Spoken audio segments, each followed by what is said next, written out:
Gold trusted gold buyers. మీరు తాకట్టు పెట్టిన బంగారాన్ని విడిపించి ఈ రోజు ఉన్న మార్కెట్ ధరకు కొనబడను. నాకు ఒక్క పార్ట్నర్ కానీ ఒక చోట ఫైనాన్స్ అనేది తీసుకోను. నా సిస్టమ్ అది. ఎందుకంటే ఫైనాన్స్ తీసుకుంటే మన ఒళ్ళు పొగరెక్కి బడ్జెట్ పెరిగిపోయి రకరకాల విన్యాసాలు చేస్తాం. మన దగ్గర ఇంత డబ్బు ఉంది, ఇంత ఫైనాన్స్ చేసాం, ఇది ఇలా మింగేస్తుంది, దీన్ని మింగేస్తుంది. కాబట్టి అప్పు చేయకూడదు. ఇంత డబ్బు ఉంది కదా, ఈ డబ్బుతో ఎలా చేయగలమో తెలుసు, చేసాం గతంలో, ఇప్పుడు చేస్తున్నాం. ఈ డబ్బుతో మనం వంటర్స్ ఎలా చేయాలో ఆలోచిస్తున్నాం, చేస్తున్నాం. ఇప్పుడు ఎంత మీకు కాశీ అనే సినిమా చెప్పాను కదా, అదే కాశీ సినిమా మీరు తీస్తే కోట అవుద్ది. నేను దాన్ని ఎలాగా ఒబిడి చేయాలో నాకు తెలుసు, నేను చేస్తున్నాను ఆ సినిమా. అలాగే మీకు చెప్పాను, ఎంత మా నాన్న హీరో సినిమాలో పెద్ద ఆర్టిస్ట్ పెట్టాలి, పెద్ద ఆర్టిస్ట్ పెట్టినా ఆడదు, నేను పెట్టినా ఆడదు. మనకు కావాల్సిన సినిమా తీసాం, చూపించాం, రిలీజ్ చేసాం.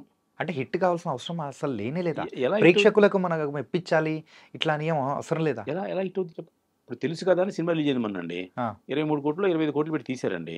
దాంట్లో సిద్ధు జొన్నగడ్డ నెంబర్ 1 హీరో కదా. ఎందుకు ఆడలేదు సినిమా? వాళ్ళు మనసు పెట్టి తీశారు కదా. నేను ఇంకో సినిమా రిలీజ్ అయింది, కమిటీ కూరలో ఉండే పేరేంటిది, మిత్రమండలి. మరి ఆ సినిమా ఎందుకు కాలేదు? దాని బన్నీవాసు లాంటి వాళ్ళు దానికి సపోర్ట్ చేశారు, బోర్డు ప్రమోట్ చేశారు, బోర్డు చేశారు కదా, ఎందుకు కాలేదు?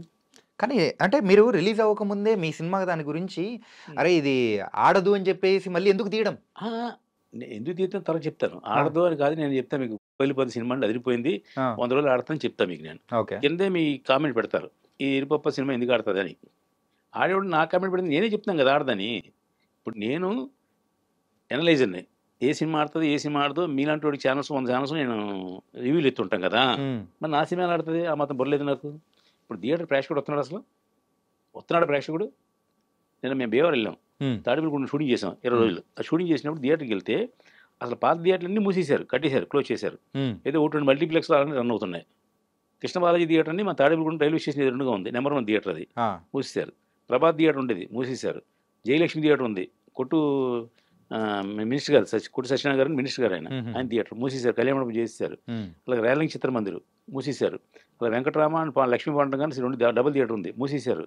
ఏదేది మూసేశారు. వాళ్ళందరూ కోటీశ్వర్లు, ఈవేళ డబ్బు సంపాదనలు కాదు, పూర్వం నుంచి ఉన్నవాళ్ళు. అంటే థియేటర్కి జనం రావట్లేదు, మూసేశారు, అంతే, వేరే కారణం లేదు. థియేటర్లకి జనం రావట్లేదు, వస్తున్నారు. ఏది ఓజీలకి, దానికి ఓజీ ఎంత బడ్జెట్? 300 కోట్ల బడ్జెట్. మెరాయి ఎంత బడ్జెట్? 100 కోట్ల బడ్జెట్.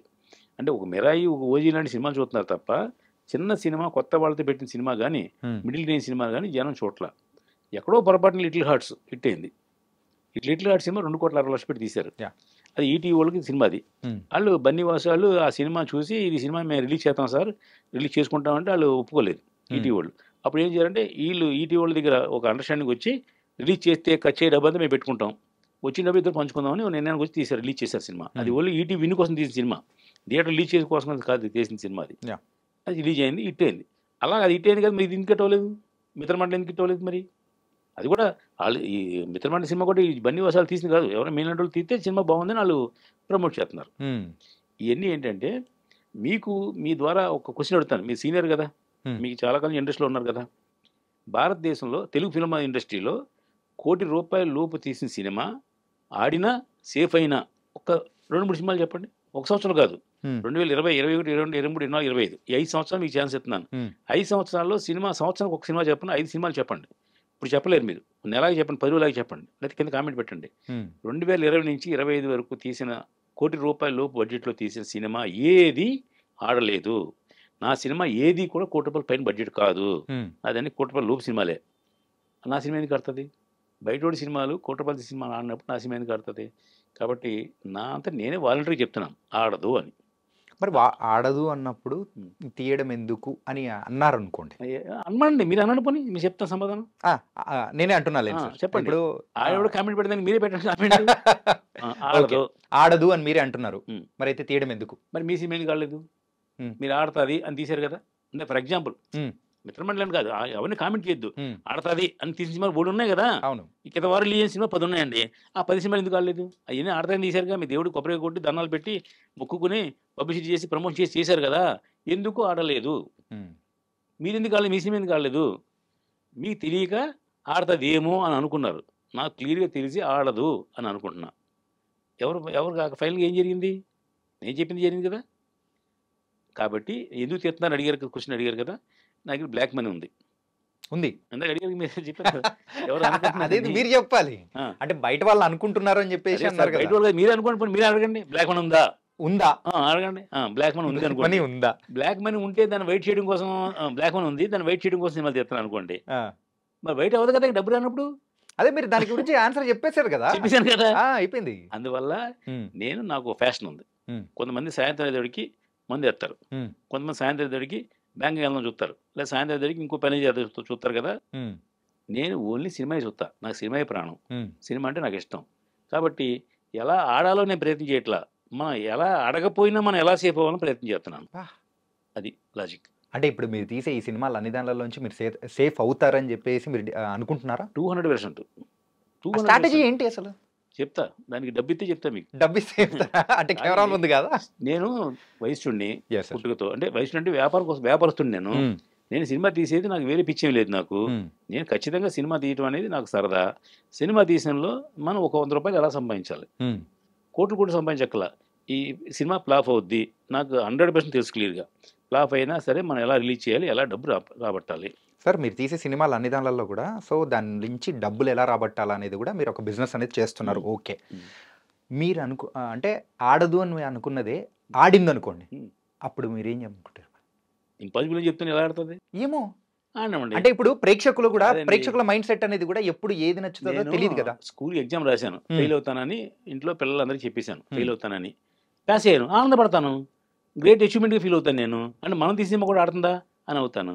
అయితే ఈ 15 సినిమాల్లో భారతదేశంలో చెప్పాను ఎంతగా సక్సెస్ రేటింగ్ 10% ఉందండి. నా 15 సినిమాల్లో 1-2 సినిమాలు ఆడతాయి, అంటే హిట్ అవుతాయి. హిట్ అవుతాయి. అంటే ఈ మిగతా ఫ్లాప్ అయితే, ఫ్లాప్ అయినా బయలులేదు మనకి, ఫ్లాప్ అయినా కూడా సర్దుకునేంత అడ్జస్ట్మెంట్లో చేసుకుంటున్నాం. ఒకటి సపోజ్ మహానాగా అనే సినిమా చెప్పాను కదా అందాక, ఇది సరదా డిస్కషన్ కాదు, నిజంగా సీరియస్ డిస్కషనే. ఓకే. మహానాగా అనే సినిమా డైరెక్టర్ మనసు పెట్టి ప్రాణం పెట్టి కష్టపడి సినిమా తీశాడు. కథ ఉంది దాంట్లో, ఆర్టిస్టులు కొత్త వాళ్ళు ఆర్టిస్టులు, కథ ఉంది. ఇది కొత్త వాళ్ళు ఆర్టిస్టులు అయినా థియేటర్ దాకా ఎలా తీసుకెళ్ళాలి, థియేటర్కి ప్రేక్షకుడు ఎలా నప్పించాలి నాకు తెలుసు, నేను చేస్తాను ఆ పనులేండి. పబ్లిసిటీ ప్రమోషన్ అన్నీ చేస్తాం. నేను సినిమాకి రూపాయి ఖర్చు పెడితే పబ్లిసిటీ రూపాయి ఖర్చు పెడతాం. నా లెక్క దాంట్లో ఉంటుంది కాబట్టి ఎంతో అంత జనం థియేటర్కి వెళ్తారు. వెళ్తే జనం నచ్చుద్ది గ్యారంటీగా. నచ్చలేదు, నెక్స్ట్ ఓటీటీ ఉంది, అక్కడే చూపిస్తా, భయం లేదు. నేను డబ్బు ఎలాగ సంపాదిస్తాను, ఆ భయం లేదు మీకు అని చెప్పేసాను కదా. డబ్బు పోదు ఖచ్చితంగా. అట్లీస్ట్ ఈ మహానాగా ఈ 15 సినిమాలు ఆడేసి 2 సినిమాలు ఉంటాయని చెప్పాను కదా, దాంట్లో ఒకటి మహానాగా. ఎందుకు మహానాగా గురించి చెప్తున్నారంటే, ఎందుకు అడిగారు, దెబ్బ ఏంటని అడిగారు కదా. షూటింగ్ చేసాం, ఆఖరి రోజున నా మీద మా డైరెక్టర్ గారు, నేను దాంట్లో చిన్న వేషం వేశాను, మాంత్రికుడు వేషం. అయితే నేను డైరెక్టర్ గారి కింద పడుకోబెట్టినాను, నా మీద కెమెరా పెట్టి తీస్తున్నాడు. ఇది దెబ్బకి అదే కదా కారణం. తక్కువ కెమెరా జారి పడిపోయింది దీంట్లో. కెమెరా జారి పడిపోవడం ఉండదు ఎక్కడ. కళ్ళు ఇలా తెరిచిన దేవుడికి చేశారు, షార్ట్ తీశారు. తీసిన తర్వాత ఆడు ఏది ఉప్పుతుంటే పడిపోయింది, మొఖం అంతా పచ్చడి అయిపోయింది. అదే కానీ కళ్ళు మూసి ఉన్నాను కాబట్టి సరిపోయింది, కళ్ళు తెరిచి ఉంటే కానీ కళ్ళలో పడును. అయితే భగవంతుడు మన అందు ఉన్నాడు కాబట్టి కళ్ళు పోగొట్టగల. ఎందుకు అడిగారు 15 సినిమా తీస్తారా తీరని. నిజంగా కనుపోతే ఏం చేస్తాం, నేను తీద్దునా. కరోనా వచ్చింది మొన్న, రేపు ఇంకో రావచ్చు, ఇంకేదో రావచ్చు. అలాంటి కాలం బట్టి వస్తే మనం ఏం చేయలేం. మన యాటిట్యూడ్ సినిమా తీద్దామని, దానికి కావాల్సిన ఫండ్స్, దానికి వనరులు, వసతులు అన్నీ చేసుకున్నాం, గ్యారంటీ చేస్తాం. దానికి ఆ భయం లేదు. ఏదైనా అన్ఫార్చునేట్గా ఏదైనా జరిగి నేనే లేకపోతే ఇంకా చేయలేం కదా. ఎవరిని అడిగితే నేను ఎందుకు తీయలేదు అడగలేదు కదా. అప్పుడు నా ఆత్మ వచ్చి మిమ్మల్ని మీతో మాడుతూ ఉంటుంది. కాబట్టి మనం ఎందుకు తీద్దాం, ఎలా తీద్దాం నిర్ణయించుకున్నాం, దానికి ఒక పక్కా ప్లాన్ వేసుకున్నాం, తీస్తాం, దాని డౌట్ లేదు. ఆడదంటే ఇప్పుడు మీరు కామెంట్ చేయకపోయినా నేను ఎవడో కామెంట్ చేయకుండా నేనే చెప్తాను, ఆడపోవచ్చు.